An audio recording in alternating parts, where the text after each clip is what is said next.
O hidróxido de sódio, popularmente conhecido como soda cáustica, é um dos insumos químicos mais importantes da indústria moderna. Sua versatilidade permite aplicações em diversos setores, como a fabricação de papel e celulose, produção de sabões e detergentes, tratamento de efluentes e produção de alumínio. A relevância desse composto vai muito além de suas aplicações.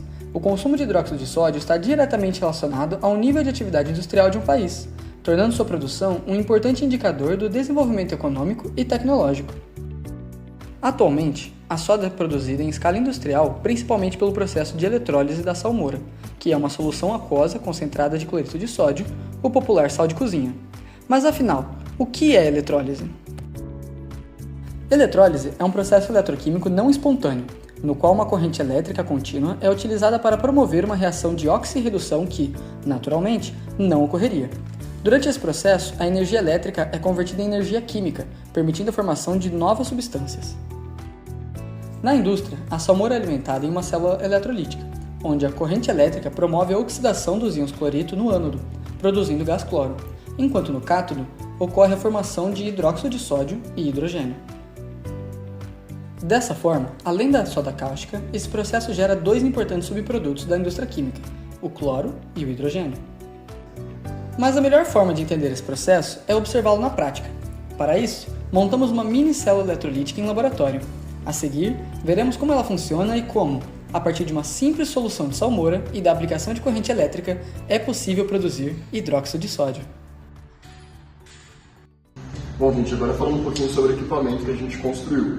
A nossa célula eletrolítica é composta por 4 tanques, sendo 2 reatores e 2 tanques de armazenamento. Sobre o reator, a gente colocou uma ponte eletrolítica justamente para manter o equilíbrio entre as soluções, equilíbrio de cargas entre as soluções. O eletrodo que a gente usou foi o eletrodo de grafite, porque ele conduz bem para esse caso. No cátodo, a gente vai ter a formação dos íons de hidroxila e do gás hidrogênio. No ânodo, a gente vai ter a formação do gás cloro. Pela reação de oxidação do cloro, a gente vai acabar formando o gás cloro. Agora falando um pouquinho sobre o armazenamento desses gases e como a gente vai medir isso. O nosso sistema aqui é basicamente, a gente forma o gás hidrogênio aqui, ou o gás cloro aqui, e ele sai por essa tubulação, né? Então, saindo por essa tubulação, ele vai entrar no tanque que está totalmente imerso com água. Como esse tanque está totalmente imerso com água, por diferença de pressão, essa água vai vir para a nossa proveta. Na proveta, exatamente o volume que cair de água aqui é o volume que a gente formou de gás hidrogênio. E para o gás cloro a ideia é totalmente análoga. O volume de água que sair aqui é o volume de gás cloro que a gente produziu. Bom, gente, a nossa ideia aqui é formar o NaOH, o hidróxido de sódio, né, soda cáustica. Então, o que a gente pensou além disso tudo? A gente colocou um indicador básico aqui, a gente usou a fenolftaleína, que é justamente para quando a gente ligar o nosso reator e a reação começar a acontecer, a gente vê a formação do hidróxido de sódio. Então, além da visualização pela captura do hidrogênio, vista pelo armazenamento de água aqui na proveta, e do gás cloro também pelo armazenamento de água na proveta, a gente vai ter os nossos reatores ficando rosa, indicando que o pH da solução é básico. Bom, gente, agora a gente vai ligar a nossa célula, fornecendo corrente para ela, e vocês vão ver a reação acontecendo.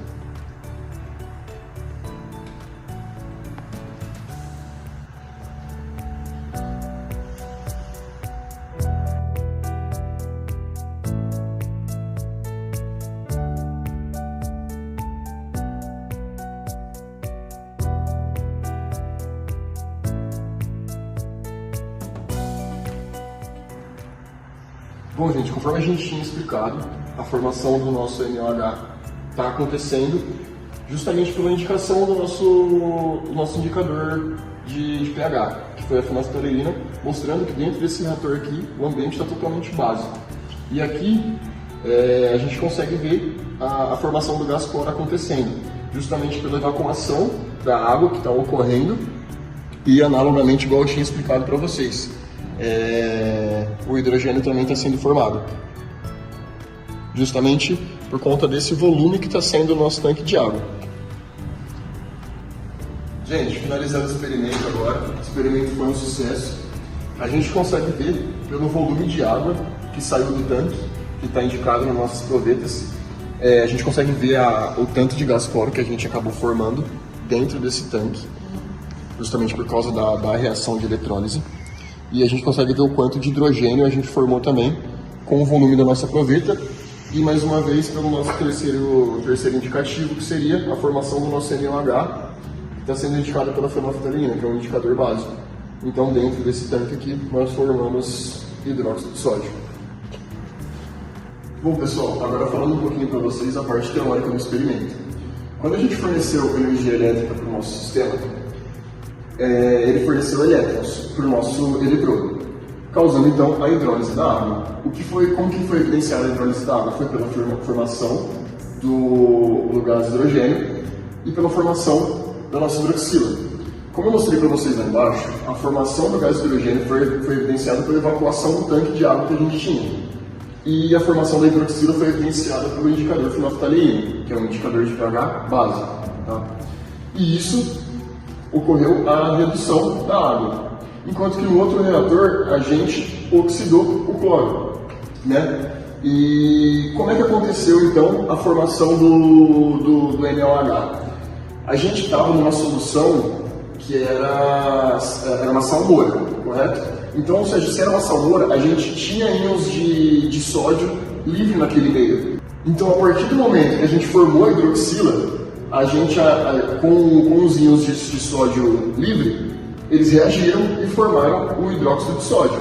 Bom, pessoal, como eu evidenciei para vocês, o nosso sódio estava livre no meio. E como é que a gente pode mostrar isso de uma maneira química, fazendo a reação global? Então aqui a gente tem o sódio livre no meio e a água. Com o fornecimento de energia elétrica, a gente consegue trazer a formação do hidróxido de sódio, do H2 e do Cl2, que são nossos produtos dessa eletrólise.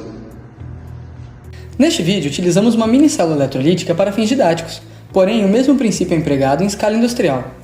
Esse experimento demonstra como conceitos fundamentais de eletroquímica estão diretamente relacionados a processos essenciais para a indústria e para o nosso cotidiano. Esperamos que esse vídeo tenha contribuído para o seu entendimento. Muito obrigado pela atenção.